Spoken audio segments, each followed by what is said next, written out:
morning.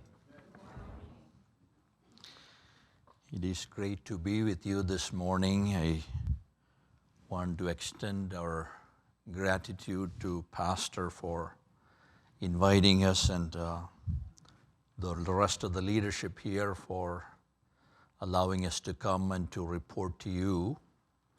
And I also want to take some time to thank you for your faithful prayers, your financial support for the work in India. I was able to give a detailed report this morning during the Sunday school hour, and the Lord is doing some amazing things in India. We do have a federal government that is against us, but in the midst of all the obstacles that we have there placed on our path as we are carrying out the gospel, still people are coming to know the Lord. Churches are being planted, people are getting trained, so the gospel is moving forward. And I want you to know that you do have a great part in that. Sometimes you sit here in this community and we are hours and hours, miles away. Flying time is about 20 hours. And you may wonder, what part do I have in this ministry? But I want you to know that you do have a huge part in what we are doing there.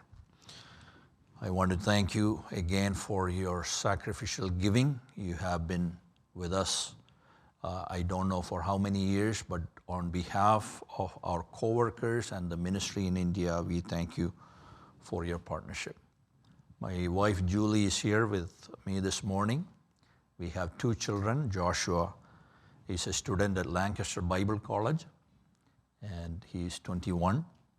And our youngest, Abigail, is a freshman in college in India. She's majoring in psychology. At some point, she is hoping to be a counselor, a Christian counselor, helping others with their needs. So please pray for our family. I want to talk to you, give you a brief overview of the ministry, then I like to get into God's Word. We are involved in church planting. That is the heart and soul of our ministry. We are planting church in 5 states of India. And our grandfather started this ministry in 1972. So this year we celebrated 50 years of ministry in India. Thousands of people have come to know the Lord during this 50 years. And many churches planted, not only in the 5 states that we are working in, but in other states. And hundreds of students trained. They are in the gospel work. And so church planting is a main focus of our ministry because it is through the church that God works, and we are thankful that God has used us in planting churches in many states of India.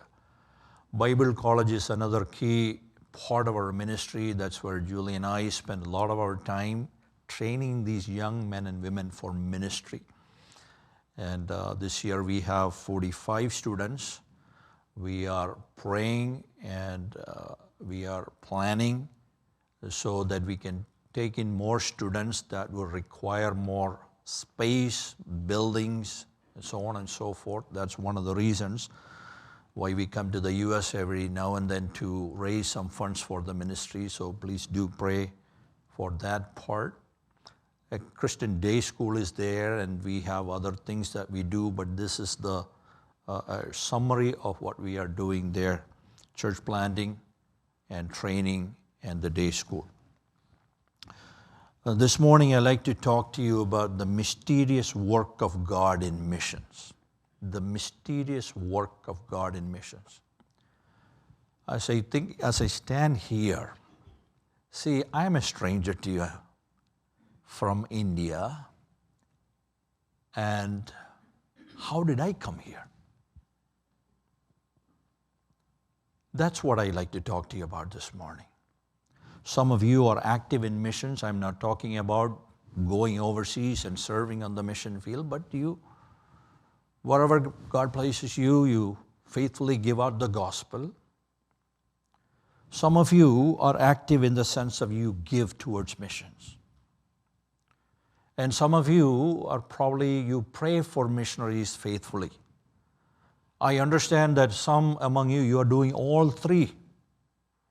You're involved in missions, you pray for missionaries, you give. Wherever you are this morning, my prayer to God is this, that you take another step forward as a result of our meditation this morning. Come with me to Acts chapter 18. And we read in the first few verses, after these things, Paul departed from Athens and went to Corinth. And he found a certain Jew named Aquila, born in Pontus, who had recently come from Italy, with his wife Priscilla, because Claudius had commanded all the Jews to depart from Rome, and he came to them. So because he was of the same trade, he stayed with them and worked, for by occupation they were tent makers. And he reasoned in the synagogue every Sabbath and persuaded both Jews and Greek. So Paul traveled about 60 miles west from Athens to Corinth. You know, this was an important city, and upon arriving there, in that city, he met Aquila and Priscilla. And we read here, Paul had few things in common with them. One, they knew the same trade. They were tent makers. Two, they were both Jews. Three, they were followers of Christ. And how Paul found them is mysterious, but see how God connected the dots. How God brought these people in Paul's way. It's very possible that when Paul arrived in the city, he probably looked for people working in the similar trade. But God allowed them to come together so they can preach the gospel. We may call this coincidence, but the theological term, I believe, is providence. I remember very recently dealing with a government official, part of what we had to do in India. And I was there, my brother was there, we were talking, this young lady, government engineer came, and she was giving instruction to her co-workers what to do, and we are standing on the side. You know, sometimes we deal with government, we are a little afraid. Sometimes they ask for bribes and they ask for this and that, and we were just standing there quietly and letting her do her work. Then she came up to me and said, "Are you Aunt Julie's husband?" Yeah, I said, "I'm married to Julie." And come to find out,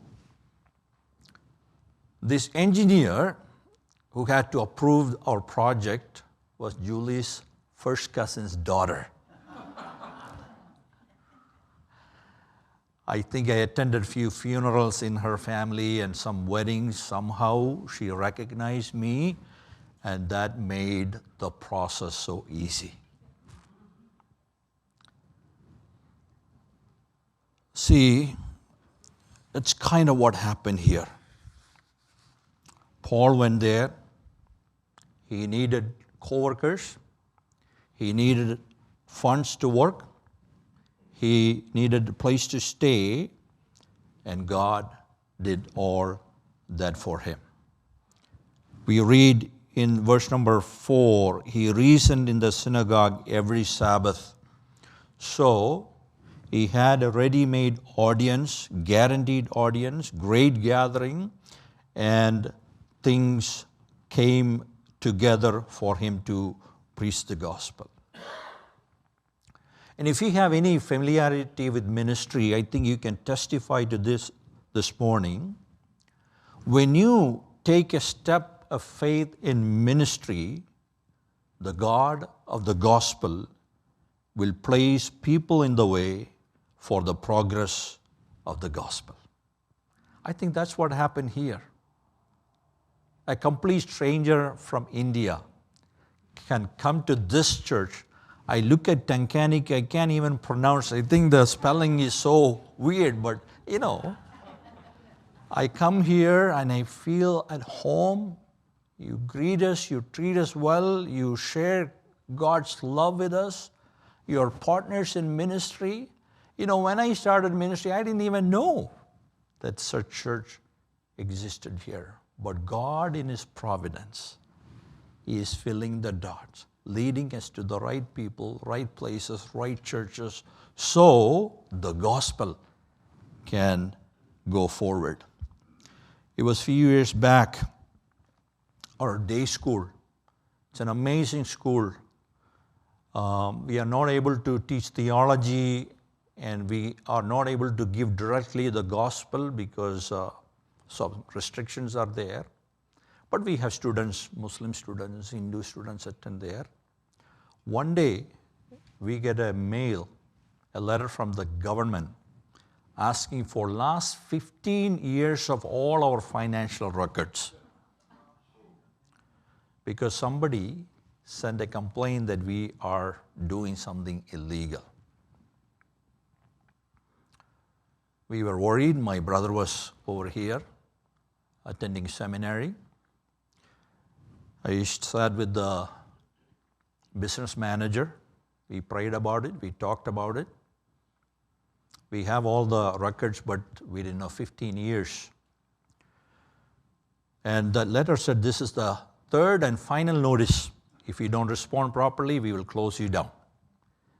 And the strange thing, we never received the first or second letter. So we decided we'll write out our accounting for 1 year. Then we will give it to the government official because we didn't want to do all 15 years, take it over there. They said, this is not what we want. So we did that. We called him up and said, sir, we'd like to come and see you. We did 1 year. We want to make sure this is what we are looking for. He said, well, don't come here. I'll come to you. Next day he came. He said, somebody from this village sent a complaint. That's what the government is asking for this. He said, I'm a former student of Bethany. I know what I paid. I'll take care of this. We gave him 1 year, and he took care of the rest. See, let me repeat, when we take steps of faith in ministry, the God of the gospel is going to place people in the way for the progress of the gospel. Last year, we did many open-air meetings all over Kerala. In one particular village in the city called Pattanapuram, our team was there. They preached the gospel. One man was so against it. He was so disrupting. He was trying to stop the meeting. Believe it or not, another man of another faith came forward and he said, you need to stop. Telling the other man, opened the way for us to preach the gospel in that city. Paul went. He didn't know who would be there, but he started meeting people. God placed certain people in his way so the ministry, so the gospel can go forward. We shared with you some of the difficulties that we are having with our accounting. It's still not clear. Please pray. But we were so stuck. It's not that you can go to a government office and ask someone for help. We were so stuck. One day, a new family moved in next to Julie and Shaju. They went there to meet the new family, their new neighbors, found out that he is a bank manager to the bank that we have to deal with. When you take a step of faith in ministry, the God of the gospel will place people in the way for the progress of the gospel. Young people in this congregation, please consider this, going with the gospel to another place, maybe in this country. There are so many opportunities right here. And when you take that step of faith, God will fill in the blanks. He will connect the dots. Let's move on because of time. In the following verses, beginning with verse number 5, we read Silas and Timothy had come from Macedonia. Paul was compelled by the Spirit and testified to the Jews that Jesus is the Christ. And we see opposition happening, so many things happening there. And in verse number 7, he departed from there and entered the house of a certain man named Justus, one who worshipped God, whose house was next door to the synagogue. Then in verse number 9, now the Lord spoke to Paul in the night by vision, do not be afraid, but speak. Do not keep silent, for I am with you, and no one will attack you to hurt you, for I have many people in the city. We have to read what we have read in Acts along with 2 Corinthians 11:9. I don't have time to go there. Philippians 4:15 and 1 Thessalonians 3:7 through 9. We learn from there that the Macedonian believers supported Paul and his ministry as you are doing with us. So when we read these passages together, we learn that these evangelists, they not only brought some support, they brought some positive report about Paul's previous work. Now they are working together in Corinth. So understand, he has co-workers, he has the funding that he needs, things are going well. See, Paul may have needed that, the positive report about his previous work. Last April, when we conducted some alumni meeting in the northeastern part of our country, 24 graduates came together, and the stories that we have heard. We have a young couple, they came to the Bible college, they met there, they got married. The man came up to me and he said, "Sir, I'm working in a small rural village, giving the gospel to boys and girls." Then he said, "Sir, they are worse than monkeys." No morals, no standards, no education, just like animals. For me and Mira to get them to sit down is a task. But one by one, they are trying to reach these young people, training them so they can reach their parents. Hearing the stories of all 24, the positive report, I think energized Julie and all of us that we can go for another 50 years in India. That's what probably happened. Paul was having a very difficult time. He was dealing with the authority, but these young evangelists came, brought some money, brought all the reports, and they are going again. See what is happening here in verses 9 and 10. God gave 3 promises to Paul. He said, "I am with you. No man will harm you. I have many people in the city." God is telling him, you stay here. Things are hard, but I want you to preach the gospel.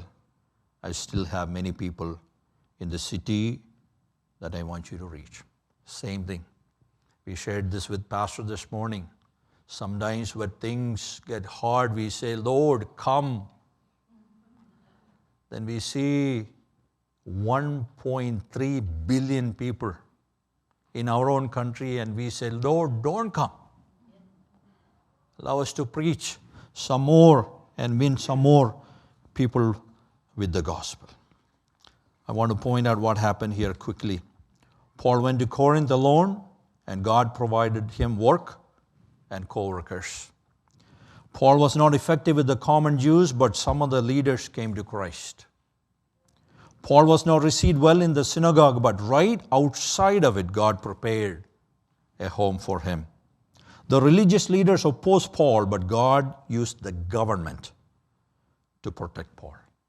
This is what we learn. The God works mysteriously when we take steps without any reservation. God works mysteriously when you are willing to give your life for God's work. God works mysteriously when people are willing to give their lives for God's work. I want to close quickly with this story. You know, the first American missionary, Adoniram Judson, the famous missionary to Burma. Sometime during his seminary days, he met a young lady by the name of Anne Hasseltine. Judson wanted her to accompany him to Burma, to India actually, and he wrote a letter to her father asking for her partnership in missions. I'd like to read a short paragraph from his letter, because in this letter I see his commitment to missions, his sense of duty, his realism, his theology, and a touch of romance somewhere there. Here is a paragraph. Judson is writing to the father of Anne. He wrote, I have now to ask whether you can consent to part with your daughter early next spring, to see her no more in this world, whether you can consent to her departure, her subjection to the hardship and suffering of missionary life, whether you can consent to her exposure to the dangers of the ocean, to the fatal influence of southern climate of India, to every kind of want and distress, to degradation, insult, persecution, and perhaps a violent death. Can you consent to all this for the sake of him who left his heavenly abode and died for her and for you, for the sake of perishing, immortal souls, for the sake of Zion and the glory of God? Can you consent to all this in hope of soon meeting your daughter in the world of glory with the crown of righteousness, brightened with the acclamation of praise? We shall redound to her Savior from heathen, saved through her means, from eternal woe and despair. Anne's father read this letter. He didn't want to make a decision. He left the decision up to his daughter, and she said yes.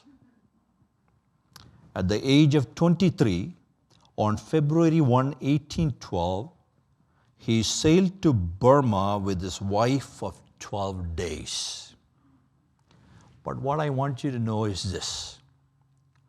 As the Judson started from here to Burma, to India, you know who God had already placed in India? A man by the name of William Carey.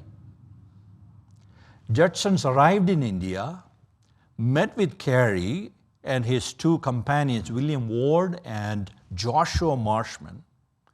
And it was William Ward, who was a printer, was a great disciple maker, took the Judsons under his wings, trained him. In fact, Judson was baptized in Calcutta, India, before they were sent over to Burma. See, God works mysteriously when you are willing to give your life for God's work. Whatever it is God is asking you to do this morning, will you take another step, another step of faith, knowing that God works mysteriously when we are willing to obey Him in serving Him? We have taken that step. You have taken that step. And many people have come to know the Lord because of that. Thank you.